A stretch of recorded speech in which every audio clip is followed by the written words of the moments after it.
Value zone hyper mart Nandamuri Balakrishna గారిచే November 28న నాచారంలో గొప్ప ప్రారంభం. నమస్తే రమగారు. నమస్తే జయ. రమగారు, ఇటు 7 తరాలకి అటు 7 తరాలు కూర్చొని తిన్నా సరే తరగనంత ఆస్తులు సంపాదించాలి. చాలా మందికి ఈ ఆలోచన ఉంటుంది, అవునా కదండి? కదా, కొంతమంది నానా కష్టాలు పడి కాస్త ఎంజాయ్ చేస్తూ కొంత సేవ్ చేస్తారు, మన తర్వాత తరాలు కూడా తినాలని.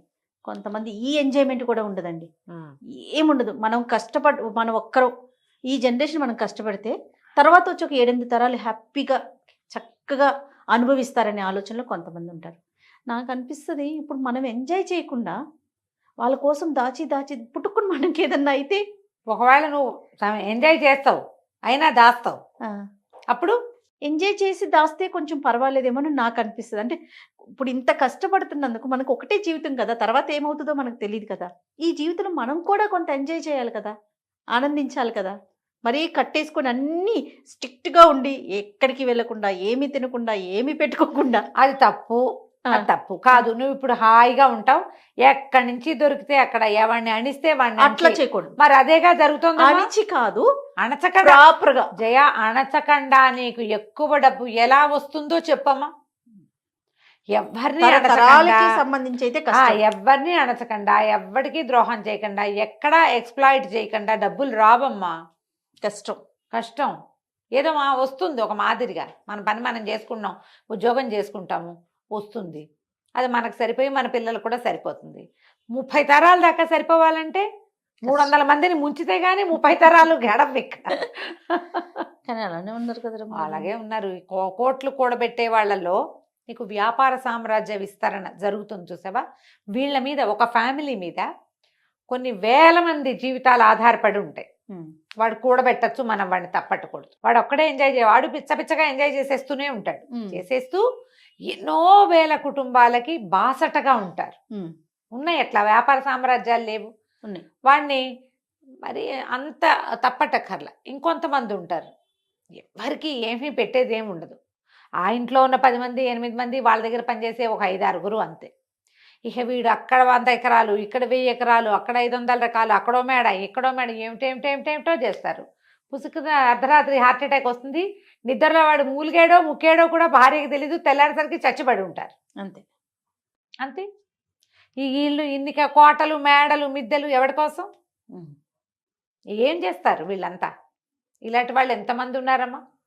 పూర్వకాలం కూడా రాజులు ఇలా వాళ్ళు ఉన్నారు. అవును. ఒక మంచి కథ చెప్తాను చూడు దీని మీద. చెప్పండి. ఇలాంటి టాపిక్స్ మీద ఎన్ని కథలు ఉన్నాయో జయ. ఇది ఇప్పుడు సంపాదించద్దని కాదు, మేడలు మిద్దెలు ఏర్పరచుకోవద్దని కాదు, దానికోసం ఇతరులని పిండద్దని. నువ్వు ఎంత సంపాదించినా నీ లైఫ్ స్పాన్ భగవంతుడు సాధారణంగా 100 ఏళ్ళు మంది. నీ ఆరోగ్యము, నీ అనారోగ్యము, నీ జబ్బు, నీ తాలూకు గ్రహస్థితులతో అది 30 కావచ్చు, 10 కావచ్చు, 10 కావచ్చు, 30 కావచ్చు, 40 కావచ్చు, 50 కావచ్చు, 60 కావచ్చు. రేపొద్దున గృహప్రవేశం అయితే ఇవాళ సాయంత్రం కూడా నువ్వు పరలోకగత అవ్వచ్చు, చెప్పలేం మనం. తాపత్రయం ఎందుకు? హాయిగా ఉండు, నీతో పాటు ప్రజలను కూడా ఉండి హాయిగా. ఎవరిదో లాగేసుకోవాలని ఎందుకు అనుకుంటారు? నువ్వు ఎంత లాక్కున్నా నీకు 1000 ఏళ్ల జీవితం రాదే. అంతేగా. నీకున్న రాయబడిందే, భగవంతుడు ఇచ్చింది 100, అందులో నువ్వు తగలబెట్టుకున్నది ఎంతో. అది ఏ రోజో తెలీదు. బస్ ఎక్కి దిగని వాళ్ళు కనపడుతున్నారు, రైలు ఎక్కి దిగరు, విమానం ఎక్కి దిగలేరు, ఇంట్లో పడుకుని నిద్ర లేవలేరు, బాత్రూంలో నుంచి బయటికి రాలేరు. ఇది ప్రస్తుత కాలం. ఇప్పుడు జిమ్కి వెళ్ళి కూడా తిరిగిలా రాలేని వాళ్ళని ఎంతమందిని చూసామో మనం కదా. ఎందుకు వచ్చింది? ఇందులో ఏదైనా సహాయం చేయి, కనీసం జీవన సాఫల్యాన్ని పొందు.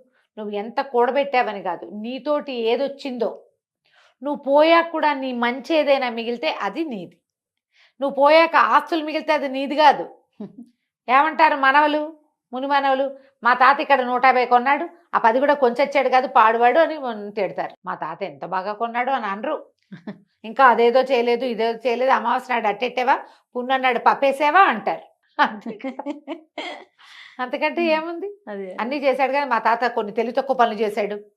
దీనికే నువ్వు సంపాదించింది అదే కదా. ఇంత సంపాదన ఆలోచించద్దు. ఆలోచించండి. ముని మనవళ్ళ పెళ్లిళ్ళకు కూడా మంగళసూత్రాలు చేయించి ముందు పెట్టుకోవాలనుకుంటారు. అసలు మన మన వాళ్ళ పెళ్ళిళ్ళ నాటికి సూత్రాలు ఉంటాయో ఉండవో. అదే కదా. ఇప్పుడే లేవు. ఏ పెళ్లి కూతురికి 16 రోజుల పండగ కాకముందే సూత్రాలు వెళ్ళిపోతున్నాయి మేళ్లలో నుంచి, నల్లపూసలు వేసుకుని తిరుగుతున్నారు. ఉపయోగం లేని పని కదా. ఈ కథ చెప్తాను చూడు. పారసీక దేశం అంట, పర్షియాలో ఒక అబూ ఫజల్ అని ఒక రాజుగారు ఉండేవారు. ఆయనకి తన మేడంటే ఎంత ఇష్టమో చెప్పరా అని ఇష్టం. అలా ఇంటి మీద ప్రీతి చాలా మందికి ఉంటుంది, ఇప్పుడు మనకు కూడా ఉంటుంది. అయితే ఈ ప్రీతితోటి గోడలకి మణులు మాణిక్యాలు అద్దిచ్చేవాడు, బంగారపు మలామా చేయించేవాడు. ఇంకా అవేవో మొక్కలు, ఇవేవో మోళ్ళు, అదేమిటో పువ్వులు, ఇవేమిటో కాయలు. ఎక్కడికి వెళ్ళినా సరే ముత్యాలు కనపడితే ముత్యాలు తెచ్చి ఇంటికి అంటించేవాడు, రత్నాలు కనపడితే రత్నాలు తెచ్చి మేడ కంటించేవాడు. అట్లా పెద్ద మేడ కట్టాడు, బ్రహ్మాండమైన సౌధం. చుట్టూతా ఆయన వేసిన మొక్కలు, ఆయన చేసిన బ్యూటిఫికేషన్కి అంతే లేదు, అంతు లేదు. ఇట్లా దీనికోసం ఆయన మరి బయట నుంచి తెచ్చిన అంటించేవాడు. ఎప్పుడైనా ఏదైనా సంవత్సరం బొక్కసంలో డబ్బులు లేవంటే ఏదైనా ఒక చిన్న పన్ను యాడ్ చేసి ప్రజల దగ్గర నుంచి రాబట్టి అదంతా దీనికి మలామా చేయించేవాడు, ఈ ఇంటికి, ఈ మేడకి. అట్లా ఎంతకాలమో జీవించి పోయాడు ఆయన. 80 ఏళ్ళుండి పోయాడు. అబూ ఫజల్ గారి కొడుకు అబూ షేక్ ఆయన రాజయ్యాడు. పోయే ముందు వాళ్ళ నాన్న అబూ ఫజల్ గారు షేక్కి చెప్పారట, ఒరే షేక్ బాబు, ఇది మన ఇల్లు అంటే పంచప్రాణాలు రా నాకు, దీన్ని ఎంత సౌందర్యవంతంగా తీర్చిదిద్దాను, ఇంటిని భద్రంగా చూసుకో, కుదిరితే మరింత అందంగా తీర్చిదిద్దు అని చెప్పాడు. నాన్న చేతిలో పెట్టాడని షేక్ గారు కూడా యథాశక్తి ఇంటికి బ్యూటిఫికేషన్ చేయించారు. ఆయన తన 56వ ఏట పరంపదించారు. తాతగారు వేసిన పన్నులు ఉన్నాయి, తండ్రి గారు అబూ షేక్ గారు వేసిన పన్నులు నడుస్తూనే ఉన్నాయి. వీళ్ళు ఈ 55వ ఏట పరంపదించిన ఆయనకి ఒక కుమారుడు ఉన్నాడు. ఈయన పేరు రహీం. ఓకే. అయితే ఈయన అబ్బో ఆయనకి ఎంత సౌందర్యారాధకుడో ఆ కుర్రాడు. వాడికి ఒక 30 ఏళ్ళు ఉంటాయి. అయితే ఇక ఆ అబ్బాయి అన్ని పన్నులు అయిపోయినాయి. ఏం పన్ను వెయ్యాలి ప్రజల మీద? ముత్యాలు, రత్నాలు, వజ్రాలు అన్నీ అయిపోయినాయి. ఇప్పుడు చెట్లకి ఏవైనా సౌందర్యవంతంగా చేయాలనుకున్నాడు. మనకు మొక్కలకి ఇట్లా లైట్లు పెట్టి కనపడుతుంటాయి అక్కడక్కడ, వాటి కూడా బ్యూటిఫికేషన్. పెంపుడు కుక్కలకి మెడల్లోకి బంగారు బెల్టులు, వాటికి మెడలోంచి వేళ్లాడేందుకు బంగారపు వీటికి ఏమంటారు గంటలు. పిల్లులకి సౌందర్యం. అంత అద్భుతమైన ఇంట్లో తిరిగే కుక్క పిల్లి కూడా అందంగా ఉండాలి చూడు మరి, అంతే కదా. బాతులు ఉంటే వాటికి బ్యూటిఫికేషన్, బాతులకు కూడా కాళ్ళ గజ్జలు ఉండాలి, మెడలో అదేమిటో ఉండాలి, ఇంకేమిటో కావాలి. ఇన్ని చేశారు. చివరికి ఏమైంది, అన్ని ట్యాక్సులు టైట్. మంత్రి గారు అన్నారు, ఇంకా ట్యాక్సులు వెయ్యలేమండి, ప్రజలు తిడుతున్నారండి, వద్దు, ఇంకా ఆగిపోదామంటే కుదరదు ఆయనకి. కాదు, ఏదో కొత్త రకం పెయింట్స్ వచ్చినాయి, అవి వెయ్యాలంటే మన దగ్గర డబ్బులు లేవు, మన దగ్గర వస్తున్నవన్నీ ఈ మెయింటెనెన్స్కి సరిపోతుంది. ఎప్పటికప్పుడు కొత్త కొత్త కూలీలను తేవటం, పై దేశాల నుంచి కొత్త ఇళ్ల పని వాళ్ళని తేవటం. వాడు వచ్చి చైనా దేశంలో ఏం బొమ్మలు వేసేవాళ్ళు డ్రాగన్ బొమ్మలు ఇక్కడ వేస్తానంటాడు. దానికి పెయింట్ ఖరీదు, దానికి అంటించే బంగారపు రేకు ఖరీదు, దానికి రాళ్ళు ఖరీదు, ఉన్న రత్నాలు చాలవు, ఇంకేమిటో అనర్ఘ రత్నాలు కావాలి, డబ్బు కావాలి. దాన్నిటికీ డబ్బులు కావద్దు. అందుకని ఏం బాగా ఆలోచించి ఆయన 4 పన్ను విధించాడు. 4 పన్ను. ఎవరెంత మాట్లాడితే వాళ్ళకంత పన్ను. 4 వాడడం. తిండికి వాడుకోవచ్చు, మేము కాదనం, దానికి అసలు మాకు అభ్యంతరం లేదు. కానీ మీరు పబ్లిక్ లో మాట్లాడారంటే మీరు ఎంతసేపు మాట్లాడారో దానికి తగినట్టుగా. రమగారు మన ఇద్దరు ఉండుంటే ఆ కాలంలో తెగ నమ్మి ఇచ్చినా కూడా మన పన్ను తీరదు. అక్కడి నుంచి ఏం చేస్తారు ఊళ్ళో వాళ్ళు, నోళ్ళు మూసుకుని ఉండటం మొదలుపెట్టారు. అవసరానికి కొట్టుకెళ్ళి బాబు అదివ్వు ఇదివ్వు, దీని రేట్ అంతా అడగాల, వాడికో పావలా. కాసేపు ఏదో మా అమ్మాయికి ఒంట్లో బాగుండలేదని డాక్టర్ దగ్గర 10 నిమిషాలు చెప్పాడు, వాడికి 100 రూపాయలు. ఇక ఎన్ని చోట్ల పన్నులు, దానికోసం కొత్త అధికారులు, మరి వాళ్ళందరూ జీతం భత్యం ఇవ్వద్దు, వాటన్నిటికీ వీళ్ళ దగ్గర నుంచే రావాలి. నోరెత్తడానికి భయపడి చచ్చే పరిస్థితి వచ్చింది. అన్ని సైగలే, అన్ని చోట్ల కుదరదు చూడు. ఎట్లయితే పాపం పిల్లలకి అర్థం కాదు. బళ్ళో మాస్టర్లు పాఠం చెప్పాలంటే నోరు తెచ్చి చెప్పాల్సిందేనా? అక్కడికి చాలా పొదుపుగా పిల్లల్ని కేకలేకుండా ఉండేవాళ్ళు, అయినా కుదరలా. సరే ఏమైందట, ఇట్లా రోజులు గడుస్తున్నాయి. ప్రజలంతా కుక్కిన పేన్లల్లే ఉన్నారు, ఏం చేయాలో తెలియదు. ఆ ఊళ్ళోకి ఒక ఫకీర్ గారు వచ్చాడు. ఆయన రోడ్డు మీద తిరుగుతూ భగవంతుడి కోసం నాకు దానం చేయండి అని పిలుస్తున్నాడు. మా భవతి భిక్షాందేహి అంత పార్సీ భాషలో ఏదో అనాలి, అదేమిటో అంటున్నాడు ఆయన. ఒక 4-5 భగవంతునికి సంబంధించిన వాక్యాలు చెప్పి దానం చేయండి ఓహో అంటాడు. ఎవరు రారు, ఏమిటి ఊరు గొడ్డుపోయిందా? ఇదివరకు ఎప్పుడో 10 ఏళ్ల నాడు వచ్చినప్పుడు బ్రహ్మాండంగా భిక్ష పెట్టారే ప్రతి వాళ్ళు, ఎన్నో ఇళ్లలో, ఈ ఇళ్లలో తిన్నాను నేను. ఫకీర్లకు అన్నం బిడ్డ మారేశారేమిట్రా మీ మొహాలు మండా అని అరిచి కేకలు పెట్టాడు. ఓ ఇంట్లో ఒక ఆయన బయటకు వచ్చి ఇంట్లో నుంచి, బాబు అంతగా అరవకు, నువ్వు పన్ను కట్టాల్సి వస్తుందన్నాడు. అనేసరికి ఎందుకు పన్ను అంటే, మేమంతా 4 పన్ను కడుతున్నాం స్వామి, మేము ఎవరమేం మాట్లాడినా సరే ఇక తప్పదు, నీ అరుపులు భరించలేక వచ్చా. నేను మా ఇంట్లో నువ్వు 10 ఏళ్ళ నాడు వచ్చినప్పుడు మా ఇంట్లో నేను అప్పటికి కుర్రాన్ని, మా ఇంట్లోనే అన్నం తిన్నావు. అప్పుడు నాకేదో బోధ కూడా చేసావు. నేనేదో దేవతా వాక్యాలు నువ్వు చెప్పినవే చదువుకుంటున్నా ఇప్పటికి కూడా. ఆ ప్రేమతోటి వచ్చా. నువ్వు మాట్లాడేవా నీకు డబ్బులు పడతాయి, నీతో మాట్లాడేవా మాకు పడతాయి. ఇది మా పరిస్థితి. ఏం చేస్తున్నాడు రా మీ రాజు ఈ డబ్బంతా అన్నారు. ఆయన నువ్వు ఉండే హర్మ్యానికి పెడుతున్నాడు ఆయన. అక్కడి నుంచి ఏమైంది ఈయన అనుకున్నాడు, ఇది బాగుందని, సరే నాకు ఇప్పుడేం అన్నవద్దు, ఏమైనా జామకాయ ఏదైనా ఇవ్వమంటే ఆయన వాడు 2 ఫలాలు ఇచ్చాడు ఆ ఇంటి ఆయన. ఈ ఫకీర్ గారు 2 నోట్లో వేసుకుని సరాసరి రాజభవనానికి వెళ్ళాడు. రాజభవనం దాకా వెళ్ళేసరికల్లా మరి ఫకీర్లు స్వతంత్రులు కదా, గేట్లోంచి లోపలికి వెళ్ళబోయాడు. వాళ్ళు ఏదో అడ్డం పడ్డారు. నేను కాస్త కళ్ళూరు బయట, ఏంటి ఫకీర్లకు ప్రవేశం లేదా ఇందులో అనగానే తప్పుకున్నారు. ఈయన లోపలికి వెళ్ళాడు. అదే తన ఇల్లే అన్నంత స్వతంత్రంగా లోపలంతా నడిచి తిరిగాడు. ఎక్కడో వంటశాల వాసనలు వస్తున్నాయి, అక్కడికి వెళ్ళాడు. వెళ్ళి అక్కడ పేట వేసుకుని కూర్చుని పెట్టు అంటే శుభ్రంగా అన్నం పెట్టారు. అయినమంతా అంత జోరుగా వచ్చి అడిగితే రాజుగారికి ప్రీతిపాత్రుడు అయి ఉంటాడు అనుకున్నారు వాళ్ళు. లోపల నుంచి మొదట గేటు దగ్గర ఆపారు, కానీ తర్వాత వాళ్ళు ఎవ్వరూ ఆయన ఆపల.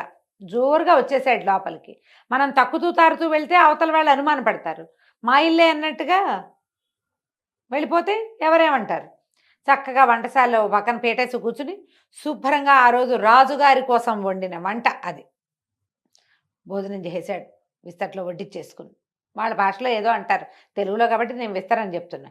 అక్కడి నుంచి అలా నడుచుకుంటూ వెళ్ళి రాజుగారి ప్రత్యేకమైన గది ఒకటి ఉంది, మహారాజు గారి గది. అదే మన ఏమంటారు చక్రవర్తి గది. మనం సూట్స్ ఉంటాయి కదా, ప్రెసిడెన్షియల్ సూట్స్, ఆ స్వీట్ రూమ్లోకి పోయాడు. పెద్ద మంచం, దాని మీద పట్టుపరుపు వేసింది.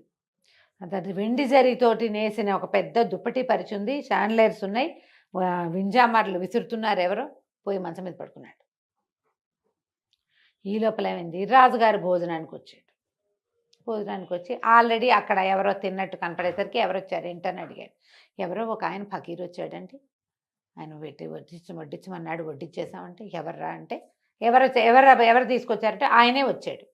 ద్వారపాలకులను అడిగితే ఆయన అంతటా ఆయనే లోపలికి వచ్చేసాడు. లోపలికి వచ్చాడు, భోజనం చేశాడు. ఆయన ఎక్కడున్నాడంటే మీ సూట్లో పడుకున్నాడు. ఈయన చకచక అక్కడికి వెళ్ళాడు. వెళ్తే మంచం మీద హాయిగా కాళ్ళు బాగా చాపుకుని చేతులు ఇట్లా పైకి పెట్టుకుని, చంటి బిడ్డలు పడుకుంటారు కదా అట్లా 2 చేతులు పైకి కాళ్ళు ముందుకు పెట్టి పడుకుంటారు. అట్లా నిద్రపోతున్న ఫకీర్ని చూశాడు. దగ్గరికి వెళ్ళాడు. ఏమనాలో తెలియలే, ఏదో అందామనిపిస్తోంది, కానీ ధైర్యం చాలటల. ఫకీర్లని వాళ్ళని అంత ఏం పెద్ద మాట్లాడలేదు కదా. ఆయన కళ్ళు తెరిచి చూశాడు. ఏరా అన్నాడు.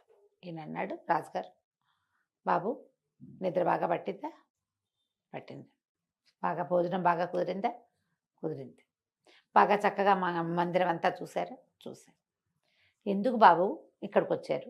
మీలాంటి ఫకీర్లకి బ్రహ్మాండమైన సత్రాలు కట్టించామే మేము ఊళ్ళోను. హాయిగా అక్కడ మీరు సుఖంగా ఉండొచ్చు, మీ బోటి వాళ్ళు చాలామంది ఉంటారు. ఇక్కడికి ఎందుకు వచ్చారండి? ఈ ఇల్లు ఎవరు కట్టారా అన్నాడు ఆయన. మా తాత అంటే. మీ తాత ఎన్నేళ్ళు ఉన్నాడు? మా తాత 80 ఏళ్ళు వచ్చేదాకా బతికాడండి. తర్వాత ఎవరు వచ్చారండి? మా నాన్న వచ్చాడండి ఈ బిల్డింగ్లోకి. ఇది మేముండే ఇల్లు అని చెప్తున్నాడు. ఇది మేముండే ఇల్లు, నువ్వు అక్కడ ఉండాలి కదా అన్నాడు. అందుకే చెప్తున్నాడు అనమాట. మీ నాన్న ఎన్నేళ్ళు ఉన్నాడు? 55 ఏళ్ళు. మరి నువ్వెన్నేళ్ళు ఉంటావురా అన్నాడు. ఇప్పుడు నాకు 30 ఏళ్ళండి, నేను ఎన్నాళ్ళైనా ఉంటాను, ఎన్నాళ్ళలో ఉంటా, నాకు ఎంత టైం ఉందో అన్నాళ్ళు ఉంటా. మరి ఇప్పుడు ఇది కూడా సత్రమేగా. సత్రం అంటే ఏమిటి? ఎవరైనా వచ్చి ఉండి వెళ్ళిపోవచ్చు అంతే. నువ్వు ఇప్పుడు వచ్చావు, ఉన్నావు, వెళ్ళిపోతావు. వెళ్ళిపోకుండా ఇక్కడ కూర్చుంటావా నువ్వు? ఇది సత్రమే. నేను ఇదే సత్రం అనుకున్నా. ఎందుకంటే మీ తాత కట్టాడు, వెళ్ళిపోయాడు. మీ నాన్న దీన్ని పెంచాడు, వెళ్ళిపోయాడు. నువ్వు పెంచుతున్నావు, వెళ్ళిపోతావు అంతే. సత్రం ఇది. అందుకే వచ్చా లోపలికి. గటక్కుమంది రాజుకి. నిజం కదా? అంతేగా. ఇప్పుడు ఓ చించుకుని నేను వాళ్ళవి వీళ్ళవి నాలుక పనులేసి వాళ్ళ నాలుకలు కత్తిరించి ఈ గోడకి మలామా చేసిన నా టైం ఎన్నాళ్ళో నేను అంతే కదా ఉంటాను. వెళ్ళిపోతావు కదా. ఈ లోపల నేను రోజుకు ఒకసారైనా తింటాను, లేదా 2 సార్లైనా తింటాను, అంతేగా. నా పొట్ట ఎంత ఉంది అంత పొట్ట. దీనికి 1/2 గ్లాస్ బియ్యము, పావు గిద్దెడి పప్పు చాలు. 10 సార్లు తినవు. ఎవ్వడు 10 మాటలు తినేవాడు లేడు. 10 సార్లు నిద్రపోవు. రోజుకు 2 మాటలు భోజనం, 1 మాట నిద్ర అనే కదా. అంతే. రోజుకు ప్రతివాడికి ఉండేది 24 గంటలేగా. ఎందుకురా ఇంత తాపత్రయం? జనాల దగ్గర నుంచి అంతంత సొమ్ము వసూలు చేసి ఈ రకంగా ఈ ఇంటిని పెంచుతున్నావు. నువ్వు ఉండేది ఎన్నాళ్ళు? ఇది సత్రం. నీ తర్వాత ఇంకోటి వస్తాడు ఇక్కడికి. వాడెన్నాళ్ళు ఉంటాడో వాడికి కూడా. పోనీ నీకు తెలుసా? ఇప్పుడు నేను భగీర్ని, నేను సత్రంలోకి వెళ్ళా, సాయంత్రం వెళ్ళిపోతా, నాకు తెలుసు. నువ్వు చెప్పు, నువ్వు ఎప్పుడు వెళ్ళిపోతావా ఇక్కడి నుంచి? తెలియని దానికి, ఉండని దానికి ఎందుకు ఇంత? రాజుగారు చాలా నాలుగు ఖర్చుకున్నాడు. ఏమిటి మా నాన్న తాత తెలుసుకోలేదు ఇది? నాకు జ్ఞానోదయం అయిందని 4 పన్ను మానేశాడు. ఆ తర్వాత ఈ ఇల్లు బ్యూటిఫికేషన్ కోసం జనాల దగ్గర నుంచి వసూలు చేసే పన్నులన్నీ మాన్పించేశాడు. ఇంకేం చేయలే. ఇల్లు ఉన్నట్టుగా ఉంచుకున్నారు. పన్నులు తగ్గిపోయేసరికి ప్రజలు స్వచ్ఛందంగా రాజుగారి ఇంట్లో పనిచేయడానికి, రాజుగారి గోడలు తోడవడానికి వచ్చేవాళ్ళు. వాళ్ళని ఇంత బిగిచ్చేయకుండా ఉంటే ఫ్రీగా పనిచేస్తారు. వాళ్ళు నీతో మమేకంగా ఉంటారు. ఆ తర్వాత ఆ రాజ్యం పర్షియా దేశం చాలా సుభిక్షంగా ఉండేదట. రాజుగారు ఎందుకంటే ఈ డబ్బులన్నీ తన మేడకు పెట్టుకోకుండా ప్రజల మీద ప్రజల దగ్గర చిన్న పన్ను వసూలు చేయటం, వాళ్ళ అవసరానికి వాళ్ళకి వాడడం. అందులో తన అవసరం కూడా ఒకటే తప్పిస్తే తనదే మెయిన్ అవసరం కాదు. ఈ సంపాదించుకునే వాళ్ళంతా అందరి దగ్గర నుంచి లాక్కునేవాళ్ళు, తన పరా భేదం లేకుండా ప్రతి వాళ్ళ నోళ్ళు కొట్టేవాళ్ళు. మన బతుకు చాలా అశాశ్వతమని, ఒక్క క్షణం తర్వాత మనం ఏమిటో మనకు తెలియదని కొంచెం లోపల జ్ఞానాన్ని పెంపొందించుకుంటే ఇంత దాడులు ఉండవమ్మా. ఇంత ఒకడికే ఆస్తి ఉండటము అలాంటివి ఉండవు. పూర్వకాలం నుంచి వస్తూనే ఉన్నాయి కథలు.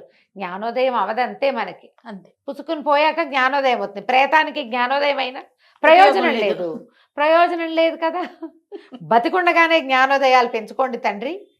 కాస్త మిగిలిన వాళ్ళని కూడా బతకనియండి. తప్పకుండా. కథ కంచికి మనం ఇంటికి. 4 పన్ను మాత్రం చాలా బాగుంది రామగారు. నమస్తే అండి. నమస్తే.